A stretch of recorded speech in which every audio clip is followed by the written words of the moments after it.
So we just did the pledge to the UNIA flag.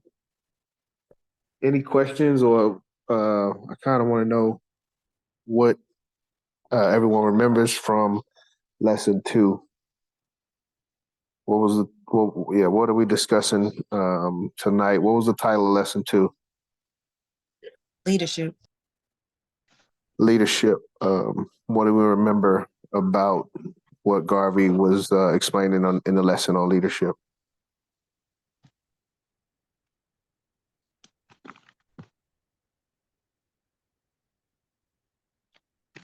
He was saying that to be a good example of leadership, you need to be ahead. Basically a step ahead of the people that are following you. Yes. Anybody else? He talks about overall, like your character as to how to be a leader, how to carry yourself as far as appearance wise, and being a leader. He talked about how you should be in the community as a leader. He talks about as a Negro who you should and should not marry. In this chapter, he talks about how much of your word is your bond, basically, in this chapter. Yeah, characteristics of leadership and race purity was a major part of the second half of this lesson. So yes. Anybody else before we get to the questions? What do we remember from lesson 2, leadership? We got a lot of Sister Diane and Lady President Rod Ebony did hit a lot of the key points, but is there anything else anybody wanted to add?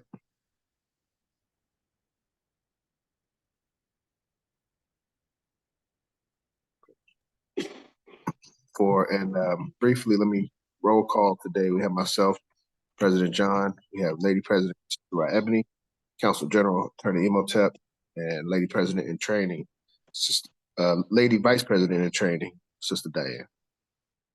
So we have 4. Well, and Sister Erica is here with us, and Theo Malagrio. So we have 5 on the call tonight. All right, first question from Course of African Philosophy, Lesson 2, titled Leadership. To lead, what must you be to your followers? To lead, we must be something to our followers. What is that something?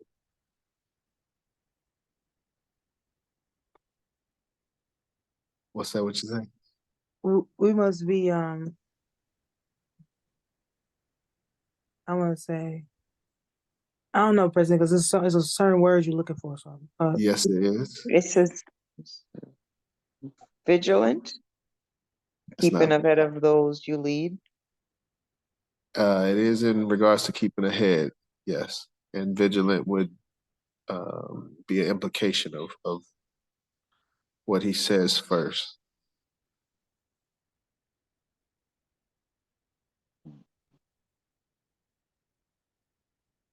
To lead, we must be something to our followers. Superior.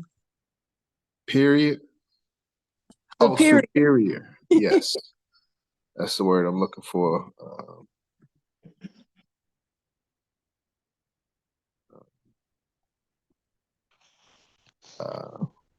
Well, I think, didn't he say that in the first line? To lead, you must be superior to your followers.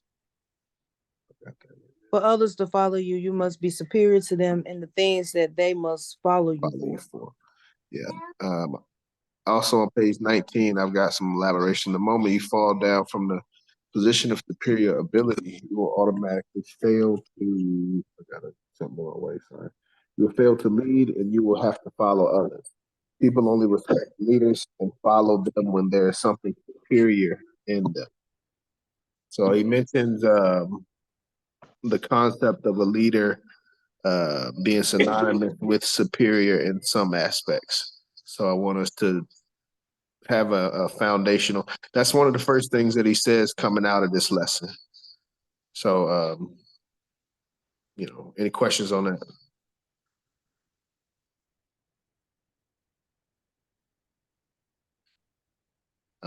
And I'll elaborate briefly, just so everybody's comfortable. Later on, he'll expound. This level of superiority is not a arrogant level of superiority.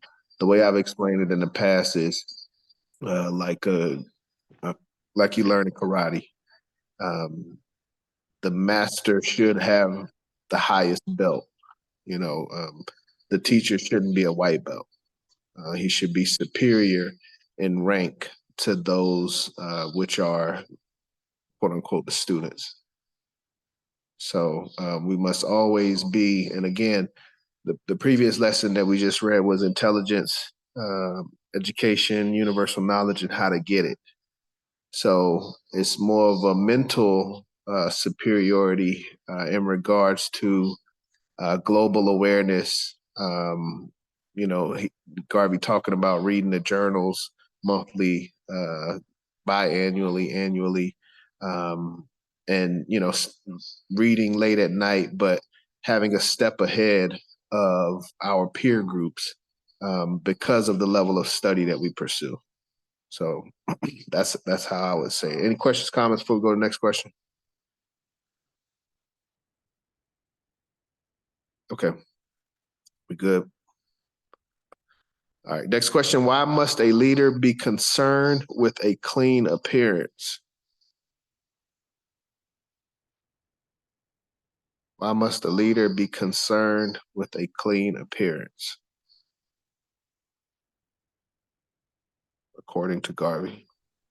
Well, according to Garvey, he says if you look ragged, people will not trust you. They will critically say he has no clothing, his shoes are very poor, and it is logical that whatever money he gets hold of, he will use it on himself rather than for the purpose for which he makes his appeal. Absolutely. So I think Garvey will expound upon this later, but people are always, that's the first thing they're looking to do is criticize you. So we have to be at our best, as best as possible in regards to appearance, hygiene, in clothing and so forth. Questions, comments on that? Excellent answer, Lady President. Third question: What are some characteristics of leadership, according to Garvey? What are some characteristics he lists? And this isn't in one particular spot; it's throughout the lesson. That's what I was about to say. This is kind of a broad question because it can go from don't carry your weakness on your face. A leader cannot afford to mix himself up with anything that is not dignified or self-respecting. I'm going with that. I'm with you. Don't Anybody be seen else? with communists too often. Yeah. A leader should always be enough to be known in his community. Yes. Quote unquote. Well, I don't want to say popular, but known. I think that's must be known. It's a lot of ways to get this question right. So I'm not looking for anything in particular here. I'm just looking for maybe a couple things that Garvey mentioned. Sister Diane. A leader must be self-possessed, confident, feeling self-reliant. Mm-hmm. Always speak out right from it. He always speak out from his head and heart. Save that for later. I like that. So the couple of things that I have, like I said, I'm not looking for a particular match, but just to know that we're reading a lesson. Personality dignity, not a snob, maintain pride, strong, gentleman, maturity, self-possessed, confident, self-reliant, not extravagant, serious. And I picked these up from pages 19 through 21. But Lady President, I would agree with what you said as well. You wouldn't lose credit for that. Any questions, comments on characteristics of leadership?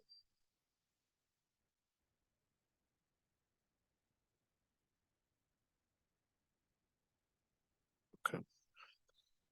Next question. What does Garvey say about your heart and your head?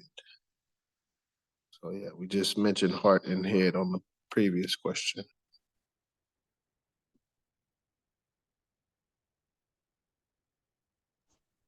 He said, if your heart is not in it when you speak, it's a lie.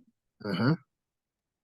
And if your head's not in it, it's pure sentiment. Uh-huh. Your head and your heart must work together. Absolutely. Yes. So yes, absolutely correct. What I had, and I like yours better than what I have. When your head is in it, when your head and your heart is in it, your whole body expresses the truth, and you can hold any man's stare. But our heart and our head need to both be in it. This is a very important uh, topic. I related it in modern day to, let me see, what is it? Willing and able. So willingness is your head. So those that have the capabilities, physical, financial, career, professional ability to support, those individuals are willing. Wait, no, those individuals are able. Yeah, I'm sorry. Those people are able. And then there's others who, and the able individuals, as I said, they that would be your head being in it. You can do this financially. You can do it. You have the time throughout the week and the month to dedicate to something like this. You are able. Then the second is your heart that's willing. So a lot of our people right now, it seems that we have more people that are willing than able. They want to be involved. They want to support. They want to participate in events and things like that, but they're not able. So they're willing but not able. Their heart is in it, but they haven't developed a level of maturity to, and that's not, that's a tough word to say, a level of maturity, but they haven't developed the level of security to be able to have these other things taken care of so that you can provide what you're willing to provide. So head and your heart have to be in it. As Sister Diane said, if only one side is in it, there's certain effects for that. But we need to have our head and our heart in it, especially when we are dealing with our people. Can't hear. Can't hear. Hold on. What? All right, I'm gonna speak louder. We can hear you fine, President. No, I'm on Facebook. Streaming on Facebook. Next question. Why must a leader always have something to say? Lesson 2, Course of African Philosophy. Why must a leader always have something to say? Got a new phone, y'all. This new mic. Otherwise, a leader must always have something to say. Otherwise, he forfeits his leadership, and someone else who has something to say will supplant it. Yes, a leader must always have something to say. Otherwise, he forfeits his leadership, and someone else who has something to say will supplant it. So it's a responsibility that we have. That's a part of being a leader, is having something to say. A leader, in a sense, is a representative. So if you don't have anything to say, then in essence, the people that you represent don't have anything to say. So we should always have something to say when given the opportunity. Next question. When Garvey says a leader should always make an effort to be known in his community, what people was he referring to?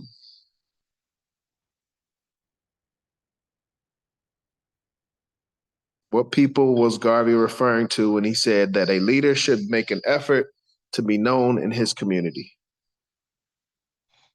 You mean it like, Governments. yeah. What's that? Sister Diane, did you? I was gonna say government officials, professionals,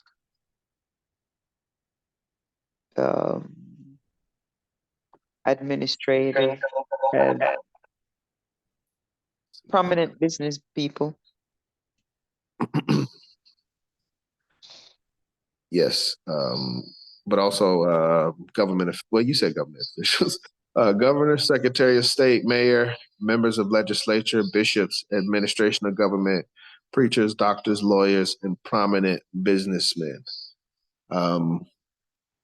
In my understanding, these are the decision makers of the community, of a city, of a state, really, and of a nation, in essence. So if at the very least we have to have a relationship with these individuals as diplomats, as representatives of our government.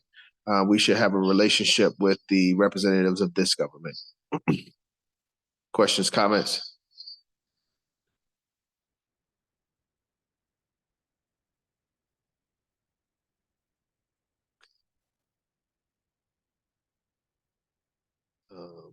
What type of people does Garvey say that we should not be seen with too often?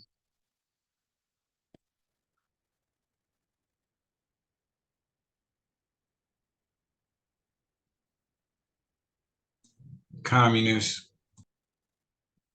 Absolutely. Thank you, Attorney. I was going to call on you anyway. I've been thinking about you. Communists, because you will be branded as a communist and your leadership will be destroyed. This is Garvey's comments, Garvey's sentiments in his time. As I said, I think we talked about this earlier in the preface when we mentioned Karl Marx and his views on communism and things like that. I'm just not sure how strong this warning is at this point, but I will still heed the warning. Any questions, comments on number 7?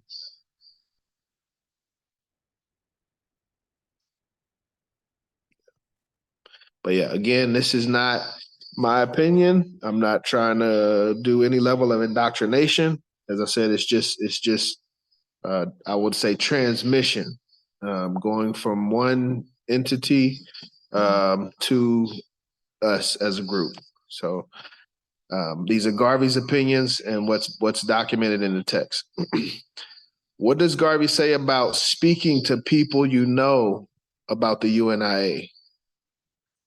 What does Garvey say about speaking to people you know about the UNIA?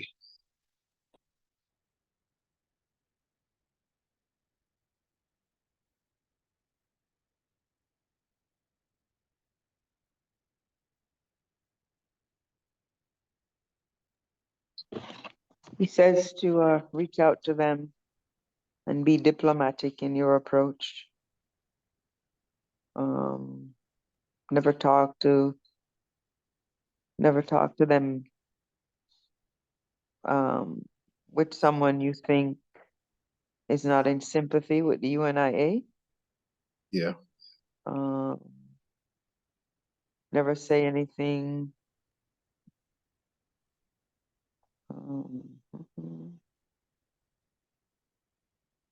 Basically, that they have to be sympathetic to the organization.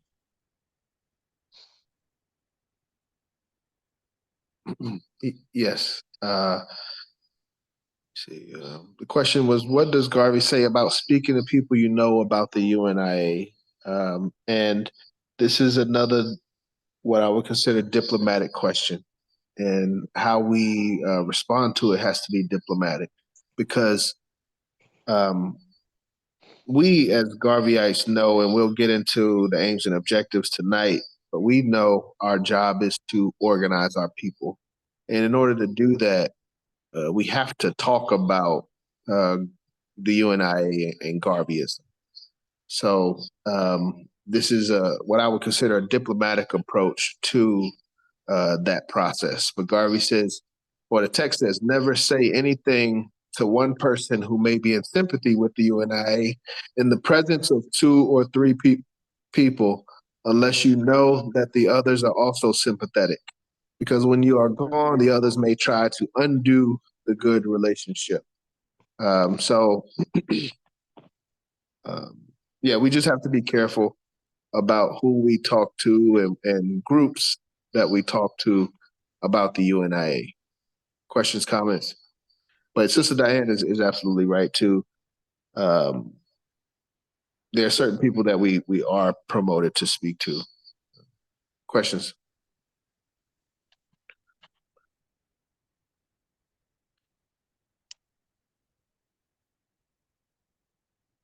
Okay.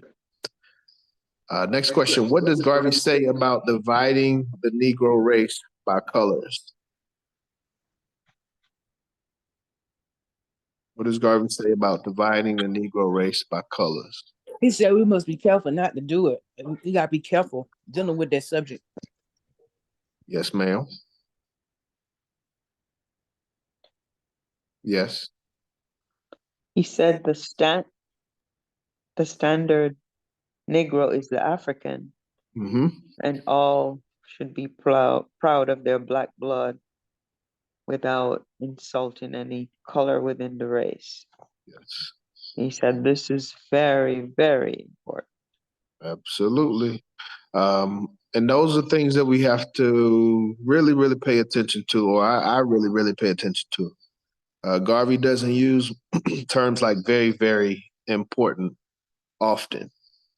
So the things that he does consider very, very important, we should consider very, very important.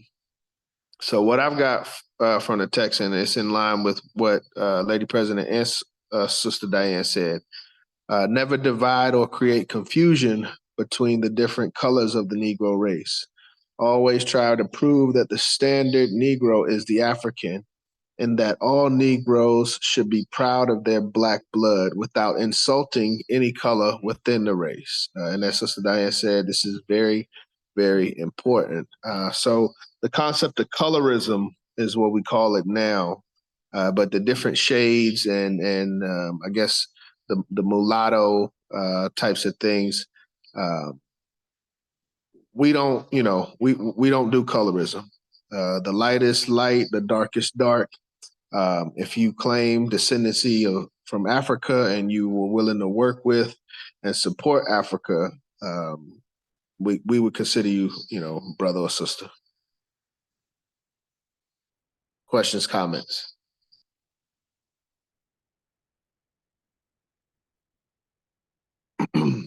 Okay. Next question. What is the idea of the UNIA? What is the idea of the UNIA? Very important question. And it's explained differently throughout the book. I'm sorry, go ahead. The idea of the UNIA is to unite into one race all the shades of color and build up a standard race. Speak up. Absolutely. Page 23. As the Council General said, to unite into one race all the shades of color and build up a standard race. So the idea of the UNIA is to set the example, and lift up our race as a whole, and do that through, as we said before, all shades of color of African people. Questions, comments?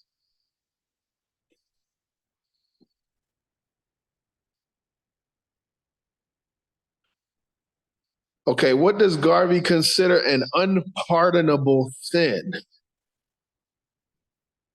Marrying a white woman. Or a white man, I would say. Yeah. But he uses the word specifically for a rich Negro to marry a poor white. But yes, Talk about giving the hard-earned black wealth back into the person of non-color, the white people. yes, you're robbing from the race. You know, you're giving everything that we worked for years right back to the people that we've been fighting to get it from. So that's an unpardonable sin, according to Garvey, page 24. Questions, comments?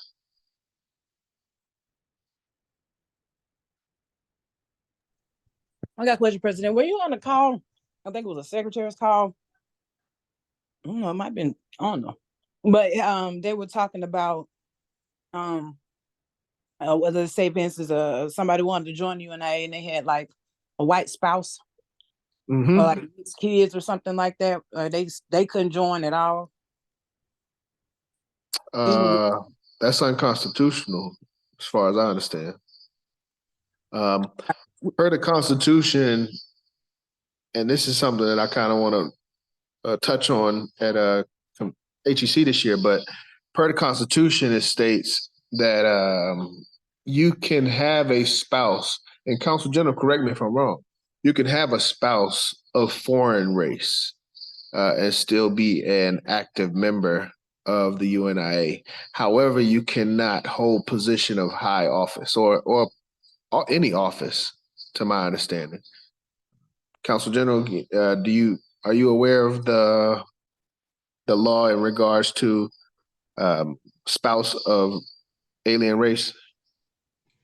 Yeah, I have to double check that, President No problem. John. Yeah, you make a point there.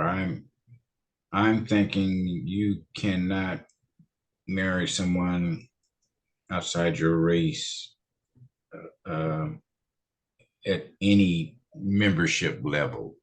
But I could be mistaken. You when you say foreign, I need to double check that. Well, that was a word I threw out. I mean, it would be synonymous with alien. I don't know if it uses the literal term foreign. I do know that alien race is in the Constitution, and it most likely would be in that verbiage.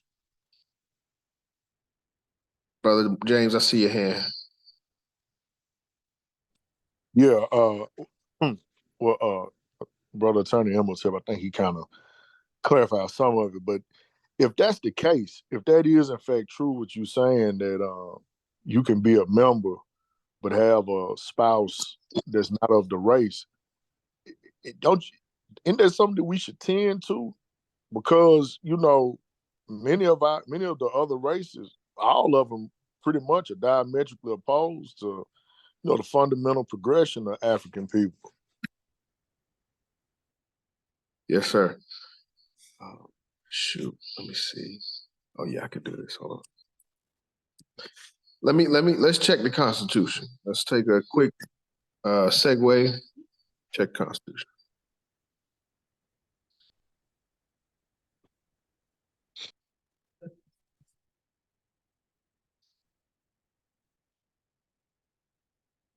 Look up Constitution. Here we go. Download that bad boy. Is it sharing the right screen? Let's see. No, it's not. I've been watching the videos back, and I noticed that I be sharing the wrong screens a lot. Work stuff. So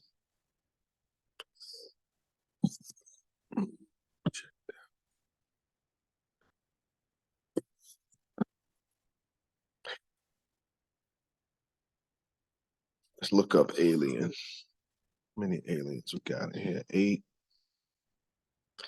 Qualifications for high individual office. Let's see. Requirements. Okay. Requirements of officials and high officers. All officials, high office of the Negro Improvement Association and African Communities League shall be Negroes, and their consorts or wives shall be Negroes. No one shall be admitted to high office of the association whose life companion is of alien race. It elaborates, and this, well, it was amended. Still got, he shall not be married to, how did they put it? That's crazy. We updated it, and then we put just a male role. He shall not be married to anyone of alien race. This is qualifications for high office.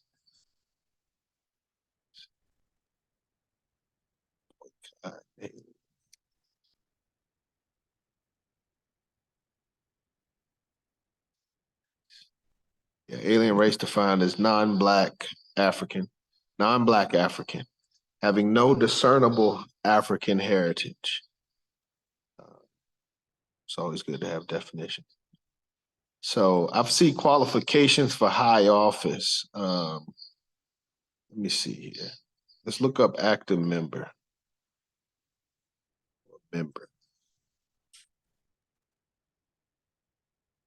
Ooh, it's way too many member.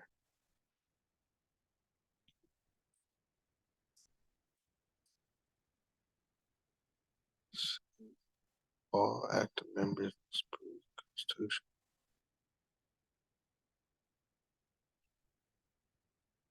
Everybody has to be an active member.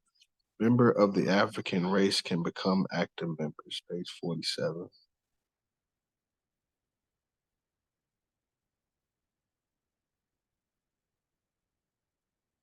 Membership. All persons of Negro blood, African descent are regarded as ordinary members of the Universal Negro Improvement Association League and are entitled to the consideration of the organization. Active members are those who pay monthly dues for the upkeep of the organization, who shall have first claim on the association for all to be dispensed.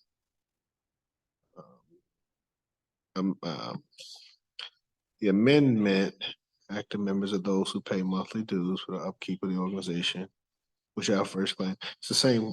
I gotta look at it, see how close, but for what we're talking about, it's the same thing. African Redemption Fund, Negroes active members.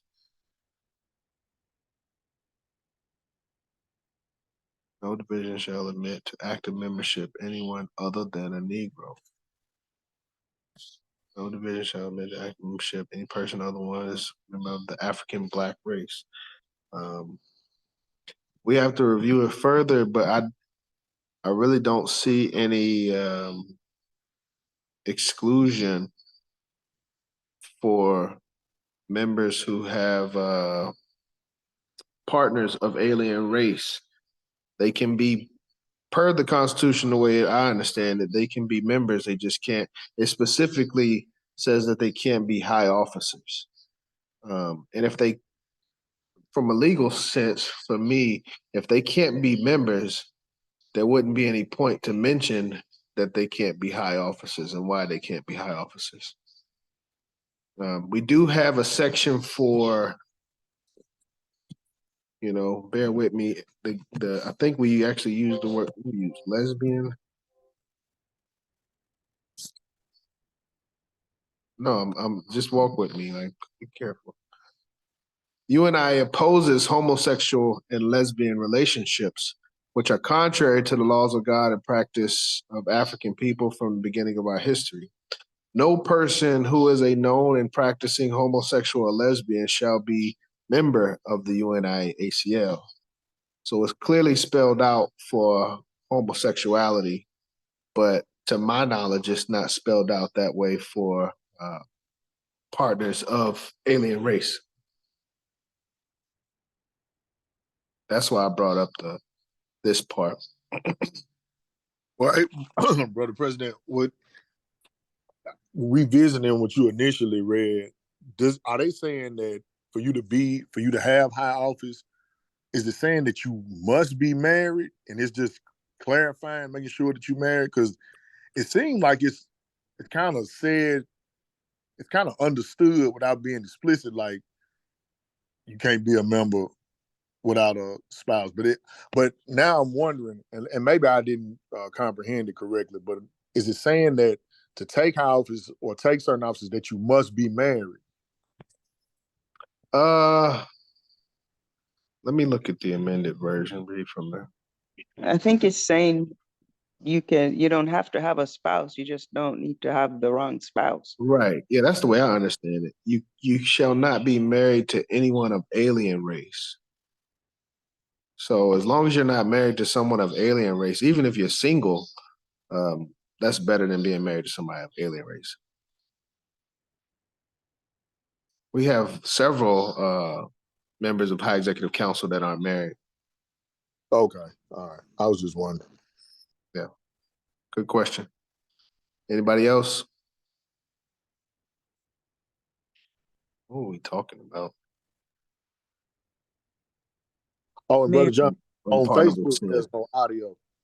They can't hear you on Facebook. Interesting. Okay. I mean, I just got a new phone, so I don't know what's going on. They just gonna have to bear with me. Can't hear. Yeah, I saw that. Got my mic on, so I don't know. I'll listen to it back later and see what settings I got messed up. Any questions on unpardonable sin for a rich Negro to marry a poor white? It's a quote from Garvey. Then he called. Then he We'll say talk about poor whites more later. What's that? Yeah, right. We said at the same time. I said then he called him a poor white. I'm pretty sure it's in the book. I ain't got my book on me, but I wouldn't make up words. Next question, and we almost done with this lesson. We'll get to the reading for lesson 3. How does a Negro man insult his mother, nature, and God, according to Garvey?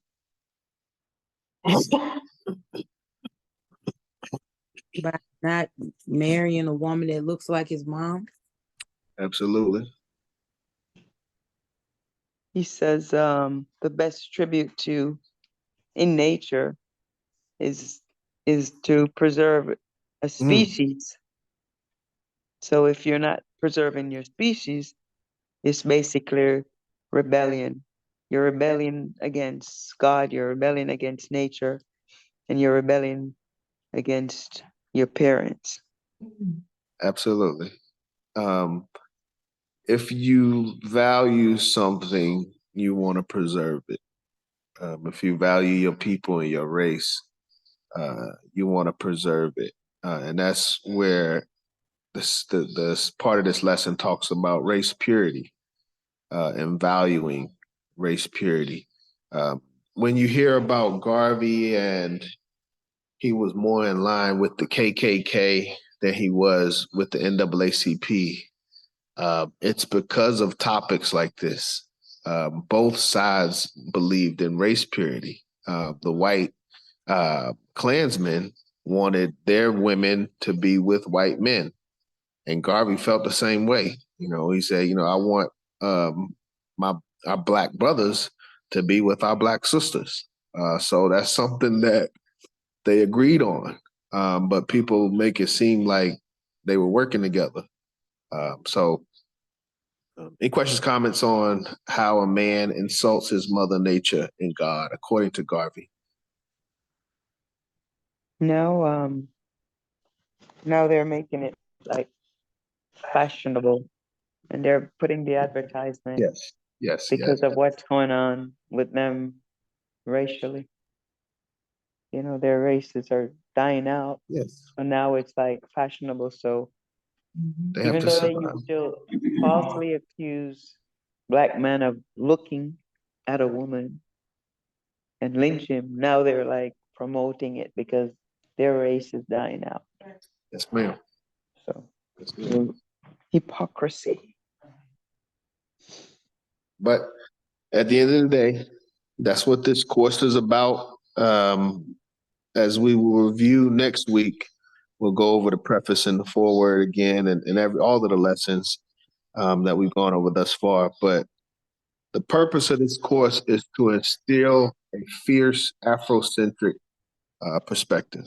So no matter what everyone else is doing, what they're saying, what they're promoting, we have to develop and promote our own message, story, and propaganda. So, last question for lesson 2. What is the policy of the Jew, according to Marcus Garvey?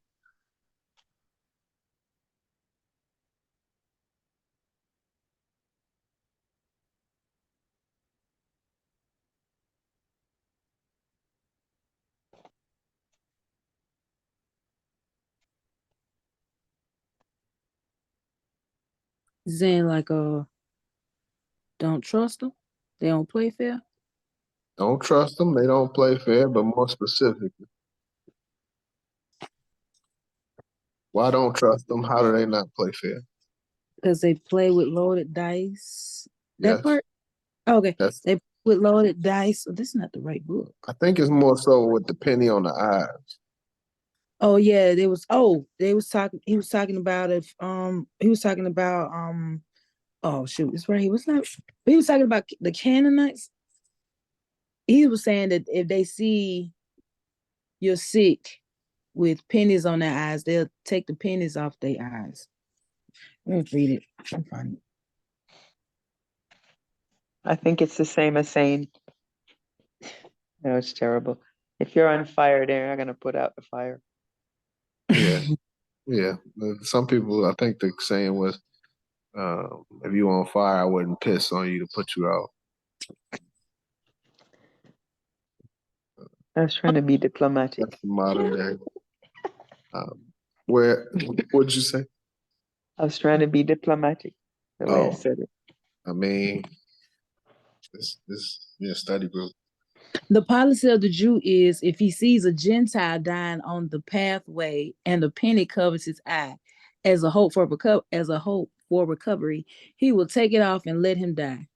He will not do this to a Jew. Yes, absolutely. So we just have to know what we're up against. Other cultures and races are working together, and we need to do the same thing. So we got to learn or be extinct. So any questions, comments on lesson 2? Anything that anybody have any questions that I did not touch on or go over, explain? I know that there's a series of books by the Nation of Islam called The Secret Relationship Between Blacks and Jews. Mm-hmm. How they were involved in the slave trade and all the stuff. Like even though they were themselves persecuted, it's like they aided in our persecution. And now, there's a lot of relationship where they're benefiting. So yeah, I think it's a couple volumes of the volume book. 1, 2, and 3. I haven't read it personally, but I have heard great things. Yeah, I heard so too. Yeah.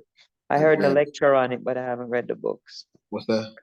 I have listened to the lecture on it, but I haven't read the books. Yeah, you gotta read the books.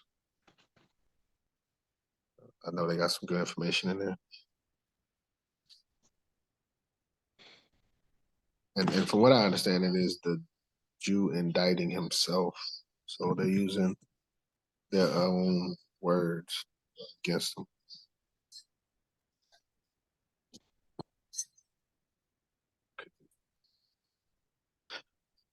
Another super, super, super long book. I'm listening to it instead of reading it, but it's a long book. Another one that I'm thinking about is super long. Is called I think it's From Hebrews to Negroes. Oh yeah, I heard that was long.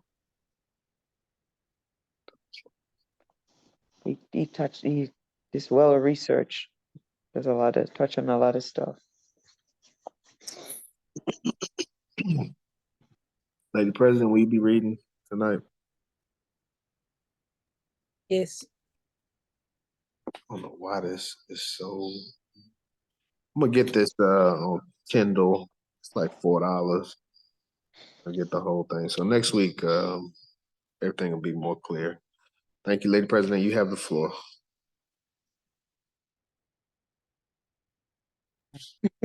Okay, lesson 3. Aims and objects of the UNIA. Number 1, to establish a universal confraternity among the race. We mean by this that there must be a linking up of fraternal relationship with all the members of the Negro race to the exclusion of none. Every Negro in the world must be a part of the confraternity. Every Negro's interest must come from first in all of the things of humanity. Not until you have served every Negro in the world should you seek to be kind to others. Charity begins at home. The home of all over the world must My bad. if you have a shilling or 25 cents to give away to charity, before you give it to other charities, see that all other Negro charities are first attended to. So long as there is a need in your race, attend it first and always. Never deny help to your own race. This is the meaning of confraternity. One for all and all for one. Never depart from this. Number 2, prompt the spirit of pride and love. It must be the mission of all Negroes to have pride in their race, to think of the race in the highest terms of human living, to think that God made the race perfect, that there is no one better than you, that you have all the elements of human perfection, and as such, you must love yourself. Love yourself better than anybody else. All beauty is in you, not outside of you. God made you beautiful. Confine your affection to your own race, and God will bless you, and men will honor you. Never be unkind to your race. Never curse your race. If anything is being done that is wrong by a member of your race, try to put him right. Don't condemn him without hearing him. Give him a chance to do what is right before you denounce him. If he provokes you, try to put up with his ignorance and persuade him to be kind, good, and gentle. Where is my pen? I need to highlight that whole. Number 3, reclaim the fallen. Whenever a member of your race is down, pick him up. Whenever he wants genuine help and you can help him, do so. Never leave him stranded and friendless. If you cannot help him yourself, send him to someone of the race who can help him. Put an arm of protection around him and keep him from going wrong and feeling absolutely friendless. 4, administer and assist the needy. Let your highest purpose in life to assist the needy. Let it be your highest purpose in life to assist the needy members of your race. Use all of your influence in your country, state, and town to help the needy elements of your race. Seek government help for them. Seek philanthropic help for them. Philanthropic help for them. Seek help anywhere you can find it so they may improve their condition. To assist in civilizing the backward tribes of Africa. Africa is the motherland of all Negroes. All Negroes were taken from Africa against their will and forced into slavery. Africa is the natural home of the race. One day, all Negroes hope to look to Africa as the land of their vine and fig tree. Therefore, it is necessary to help the tribes that live in Africa to advance to a higher state of civilization. The white man is not conscientiously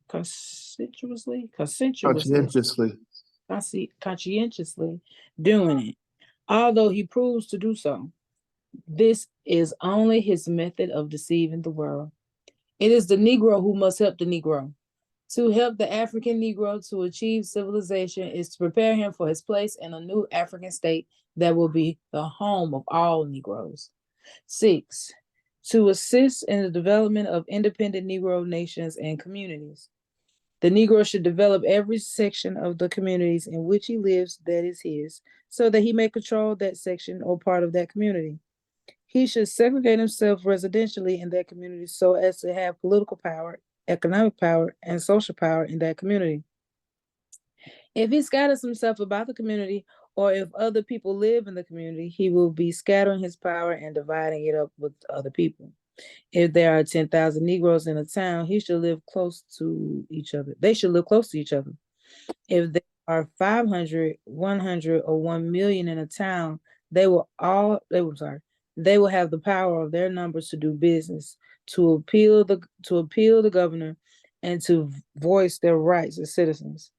In this respect, segregation is good. To do otherwise is bad.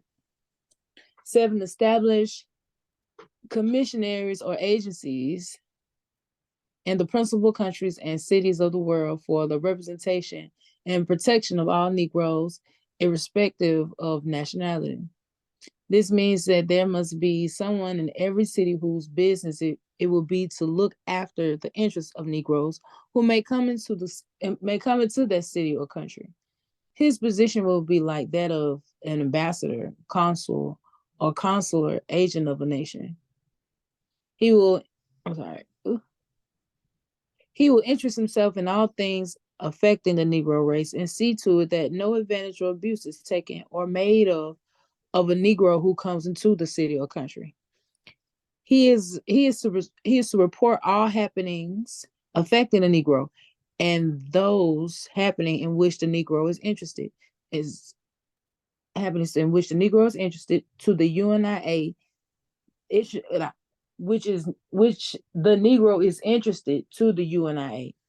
This will not be necessary when Negroes have a community of their own, but is applicable only for foreign countries such as Europe, Asia, and South America, where the Negro may live in large numbers and have no contact with the government.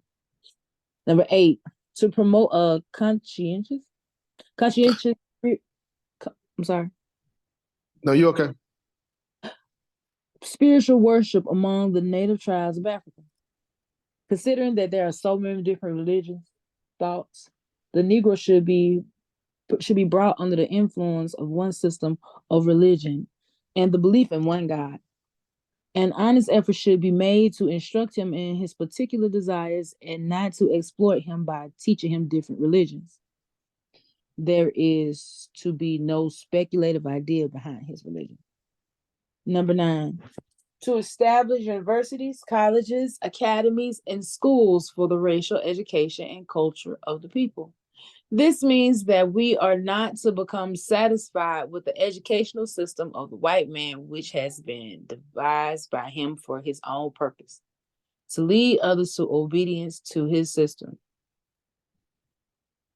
The Negro must have an educational system of his own, based upon the history and traditions of his race. Therefore, the textbooks must be different than the white man's textbooks. The white man's books laud him and outraged the Negro. In such textbooks, the Negro should substitute all that is bad affecting him for what is good related to him. Therefore, the Negro should not be satisfied with the college or university education from white schools. He should add to his schooling by going to his own schools and universities where possible and read such textbooks that have been adopted by his schools and colleges. These books should glorify the Negro, just as the white man's system glorifies the white man. To conduct a worldwide commercial, number 10, to conduct a worldwide commercial and industrial intercourse for the good of the people. The economic life of the Negro is important. He lives by eating, wearing clothes, and living in a home. These are essential. To get these things, he must work either with his hands or his brains. The economic system lays down the fact that commerce and industry are the feeding factors in the economic life. Hence, it is absolutely necessary that the Negro builds an economic structure sufficiently strong enough to feed the arteries of his existence. Therefore, the Negro should indulge in every kind of business that is necessary to earn profit, because it is by profit that he will be able to obtain life's necessities for himself and his race. Number 11, to work for better conditions in all Negro communities. There should be a ceaseless effort among Negroes everywhere to improve their conditions in every department of life and make their communities so prosperous as to compel the respect of their neighbor. No stone should be left unturned to advance from one stage of development and progress to another. There is always work to do in this respect. In this respect. One second.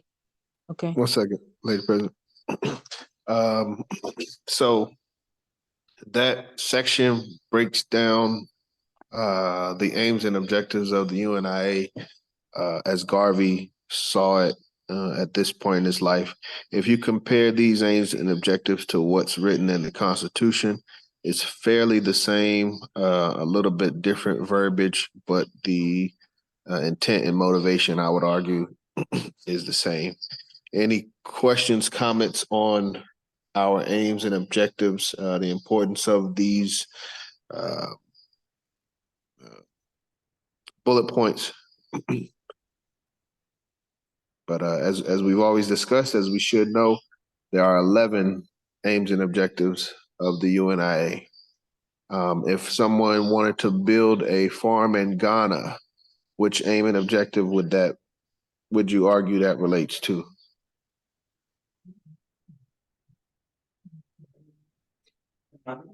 Economic, okay.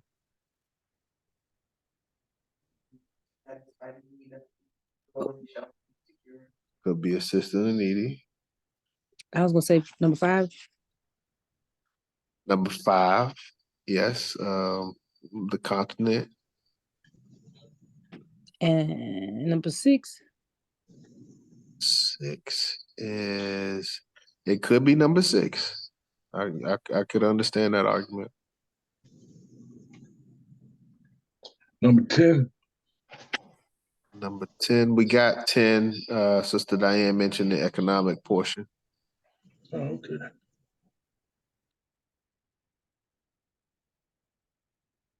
Okay.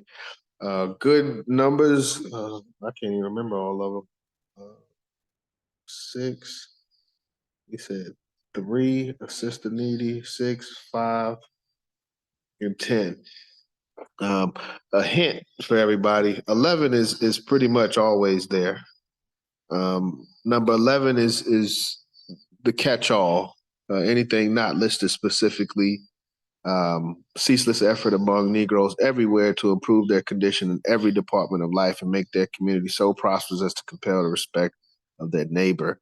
But that applies to all 10 objectives, and anything that wasn't listed specifically that would benefit Africans falls under objective 11. Any questions, comments before we finish lesson 3?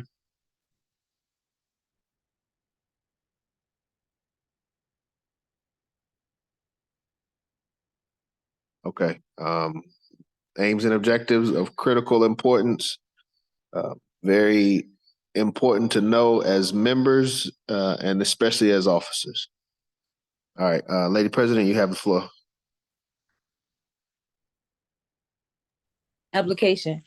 All the funds of the UNIA are supposed to be directed in these channels.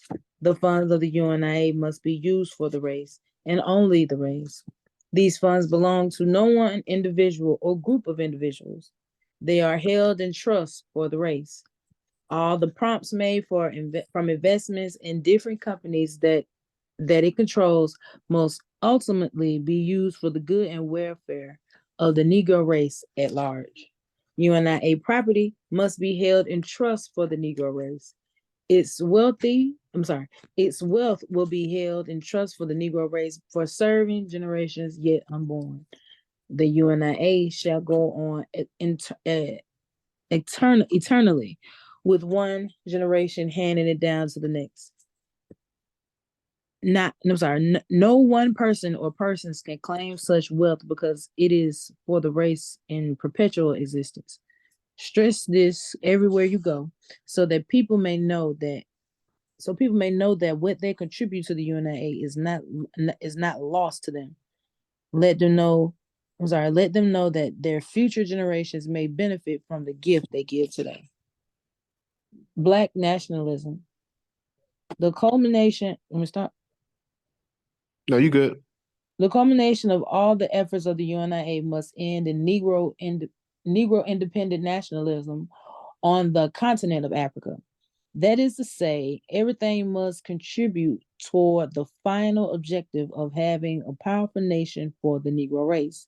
Negro nationalism is necessary. It is political power and control. No one race is free until it has a strong nation of its own system of government, and its own order of society. Never give up this idea. Let no one persuade you against it. It is the only protection for your generation and your race. Hold on to the idea of an independent government and nation as long as the other men have them. Never be satisfied to always live under the government of other people because you will always be at their mercy. Visualize for yourself and your children and generations unborn your own king, emperor, president, your own government officials and administrators who look like you. God could ne- God never could have intended to make you look as you look and as you are. Make you look as you look and as you are, and make your king, president, emperor, or ruler of a different race than you are. This must not be a license for you to disobey the laws of kings of other races or rulers of other races while you live under their control. You must always seek and work for a government absolutely your own, where you and your children will have a chance, like anybody else in the state, to have a chance to rise from the lowest of the highest, from the lowest to the highest position, which you may not attain under other governments. While you are under alien governments, get the best out of them as the rights of citizenship, but always have in view doing something to make it possible for your own race to have a nation and a government of its own. Speak this, dream of this, work unceasingly for this, and never forget this, for this is the great task of the UNIA. Never confuse your ideas about Negro nationality with with that of other peoples, so as to think that their nationality is good enough for you. Never think that if Japan gains control of the world, they will treat you better than Anglo-Saxons or Latins. Don't think that if the Chinese or Indians get control of the world, your position will be better. All other races and nations will use you just the same as the slaves and underdogs. Therefore, your only protection is to have your own government.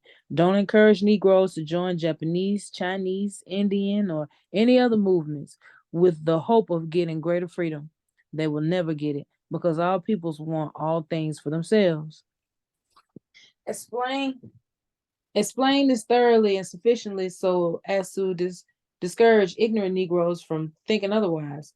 You should teach Negroes to have pride in their own nationality and teach them not to try to have, not to wear garments that typify membership in other nationalities. It is ridiculous, and people laugh at them for doing so. Teach Negroes to look for honor in their own race and from their own nation, and to serve their own and to serve teach Negroes to look for honor in their own race and from their own nation, and to serve their own race and nation to get such honors. Any honors they give, any honors they can get from any other race for serving that race, they can get from their own for serving their race. Therefore, don't waste time in that. You can have your own king, emperor, pope, duke, your own everything. Therefore, don't bow down to other races for recognition. When you have honored your own men and women, recognize that honor before the whole world to let the world know that you honored your own. If the world laughs at those you have honored, ask them if they want ask them if they want you to laugh at those they honor. What is good for the goose is good for the gander. If they laugh, laugh at them. A white king has no more right to drive in a golden coach than your king and sovereign. Their pope has no more right to put on sacred robes than your pope. Their dukes and nobles have no more right to be dressed up in feathers than your dukes and nobles. Therefore, have pride in yourself and honor yourself. Don't allow the other nations to get ahead of you in anything. Follow the idea of the Japanese. Every ship the other races build, the Japanese build one. Every university the other races build for teaching men, the Japanese build one. Do the same. Always have your own because there will not be enough to accommodate you later on. Create your own. Every Japanese you see is working for the good of his nation. Every white man you see is working for the good of his nation. Teach every black man to work for the good of his nation. In conversation with him, never leave him until you have persuaded him to this line of thought. Go to all your lawyers, doctors, and ministers and talk this into them. Argue with them until they perspire confession. Go back again and again and talk until you get your man,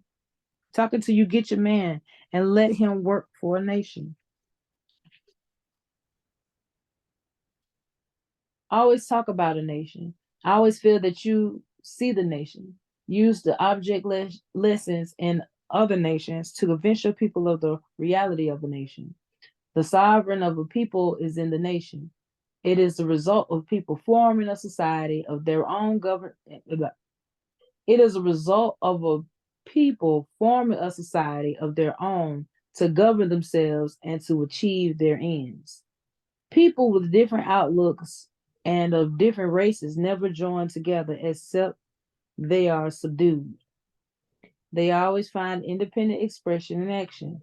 The highest expression of this independence is in the sovereignty of a nation.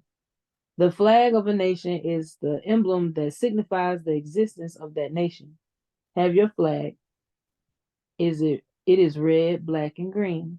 Be proud of it, for it is the emblem of your race. When other nations exhibit theirs, exhibit yours. Make songs about your nation and sing them. Write poetry about your nation and read it, recite it. Glorify your nation in music and songs.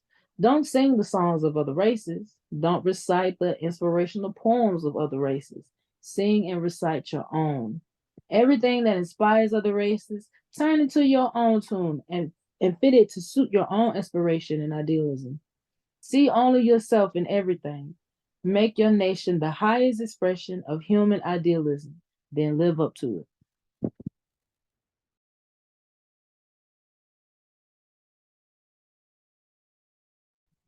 Test.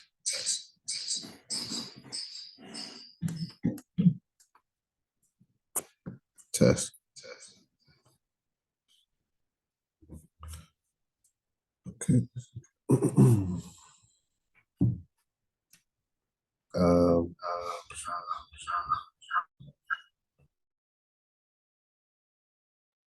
so that completes the reading for lesson 3. Any questions or comments? Pretty sure that completes the lesson.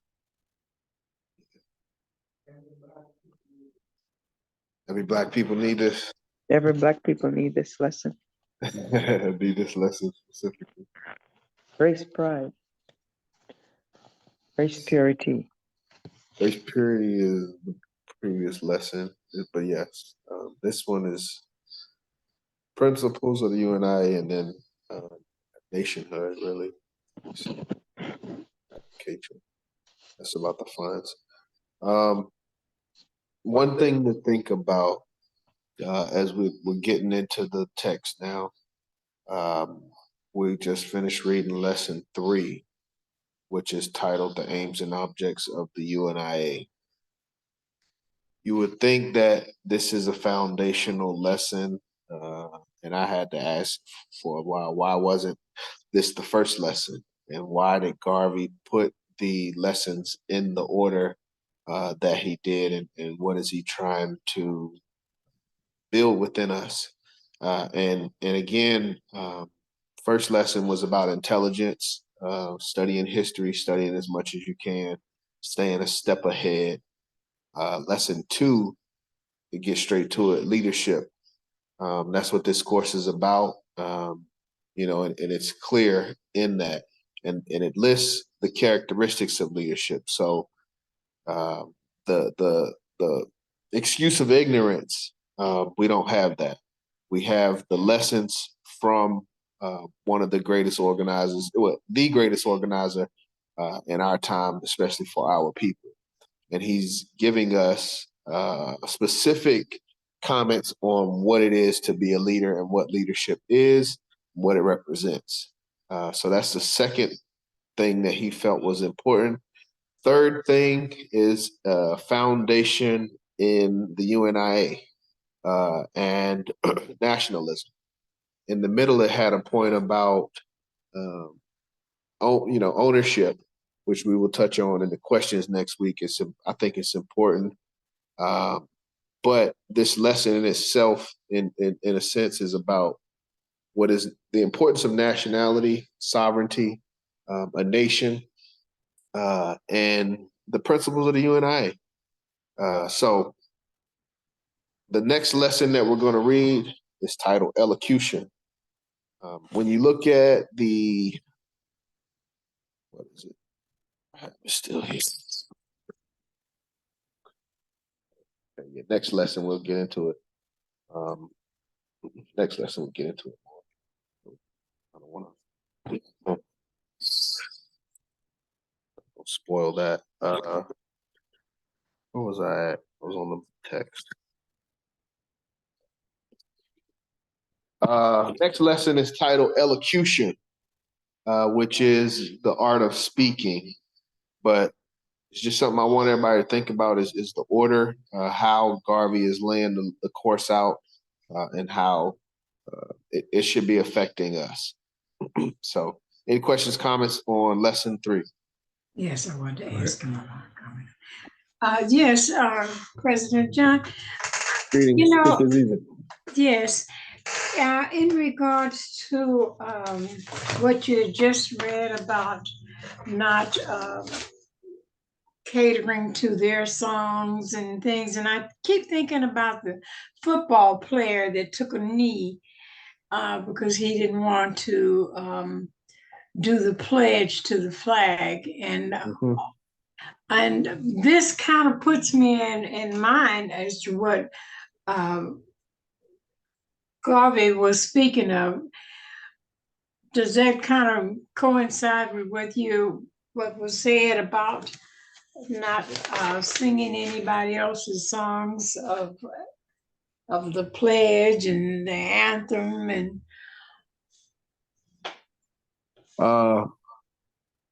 it touches on it, but again, the Garveyism approach that I take away from this text is more about what we are doing and less about what others are doing. So Garvey says, write poetry about your nation and read it, recite it, glorify your nation in music and songs. Colin Kaepernick is the brother that you're speaking of. yes. He did have a moment of protest in support of police brutality to bring some attention towards that. It's no problem. Let me see. Turning your back, so to say, on someone else's emblems and symbols. But for us, it's more about having pride in the symbols and the songs that we've created for ourselves. So Colin did half of it. He denounced their symbols and their songs, but he didn't promote ours. So he got halfway there. But us as Garveyites, and that's why I say it's more so about a focus of putting out your own. Because if you're putting out your own, you don't have time to indulge in what they're providing.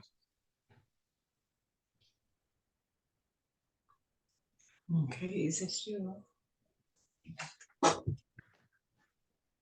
So, our brothers and sisters, they should be demanding, the red, black, and green flag to fly after the red, white, and blue flag, even before it.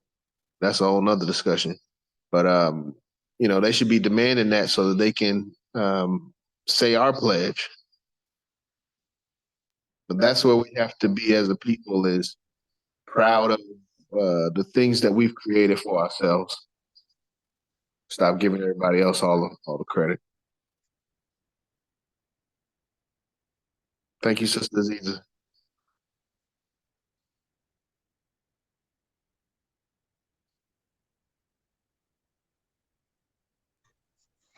Anyone else? Race first.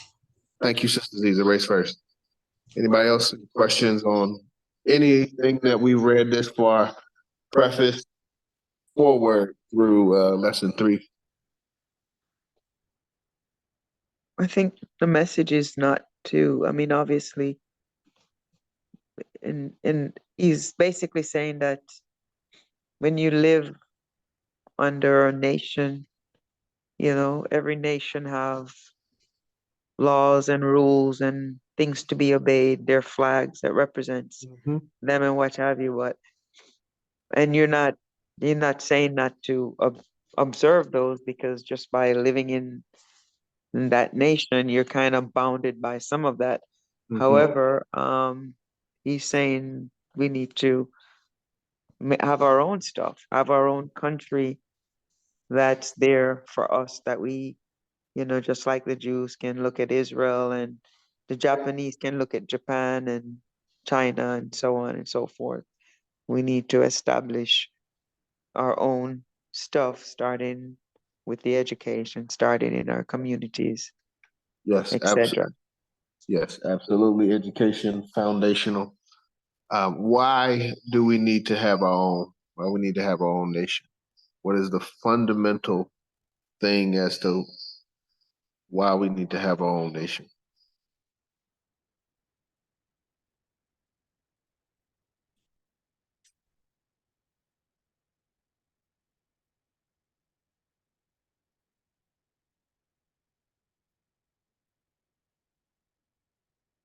I think because at the end of the day, that's Africa's where we all go back to.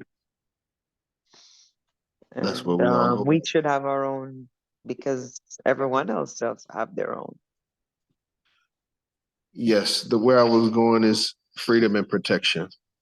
Right. We will not have freedom or protection under anyone else's system. If we really want freedom and protection, we have to develop our own and defend our own. You got a couple things in here. No race is free until it has a strong nation of its own system of government, and its own order of society. Never give up this idea. Let no one persuade you against it. It is the only protection for your generation and your race. Hold on to the idea of an independent government and nation as long as other men have them. That's one thing. And then he talks about sovereignty towards the end. Let's talk about a nation. Always feel that you see a nation. Use object relation. The sovereign of a people is in the nation. It is a result of a people forming a society of their own to govern themselves and to achieve their end. So, and the flag is a symbol of a nation. But there's really no solution, for a vision of freedom outside of governing yourselves. So we can either learn how to do that and be the individuals in a position of power, or wait to see the options that are provided for us and have a discussion as to continue to have a discussion as to the lesser of two evils.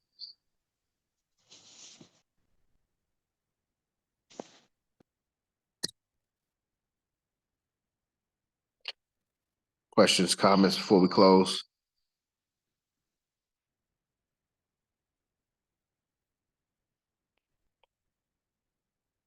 Okay. So we'll go over questions for lessons 3 next week. And we will read lesson 4, elocution, next week. So review lesson 3. I sent out the questions. Brother Art on? Brother Art, I got to get you right. I just made a correction. I had you listed under our membership and not our executives. So you should be getting the executive text from here on out. And we do definitely appreciate all the work you've been putting in.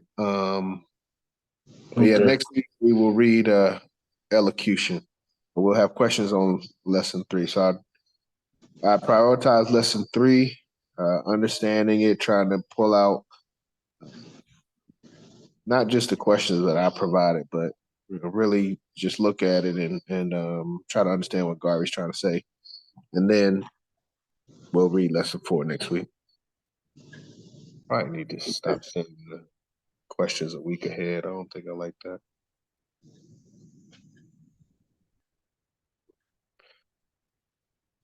Okay. You don't like sending it ahead? A week ahead, I don't. It's good. Yeah, but it puts, I don't want everybody to just focus on answering the questions. You know, I want them to read the lesson and try to absorb the entirety of it and not just the bullet points that I identify. I think that's one of the great things about this course is you'll get different interpretations from different people. You know, and that's the importance of doing it as a class. It's not just you talking to yourself, but you get a lot of different perspectives. And it's supposed to be, as Garvey taught on lessons 1 and, well, not lessons 1 and 2, but his first and second lesson, it's supposed to be an national discussion. So not just what's going on here in Atlanta, but what's going, how Chicago interprets it, how Philadelphia interprets it, how New York interprets it. We're supposed to be able to build off of each other per my understanding of what's in the text. All right, 9:39, last call. Questions, comments?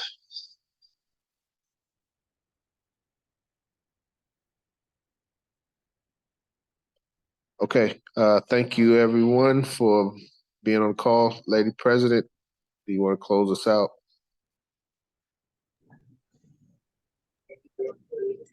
Absolutely. All right, y'all. Right fist to your red, black, and green flag. One God. One God. One aim. One aim. One destiny. One destiny. Africa. Africa. For the Africans. For the the Africans. Those at home. Those at home. And those abroad. And those abroad. Race first, family. Thank y'all. Have a great night. First. Thank you. Good night. Good night. Great job, everybody. Brother Judd, I liked your shirt. Thank you. For the fundraiser, I had to. It's very nice. Yeah, we're still at the Griot, but this is probably where I'll be for the November classes. We'll be having the classes from here. Thank you. You're welcome. Love your locks. All right, love you too. Love y'all too. Race first.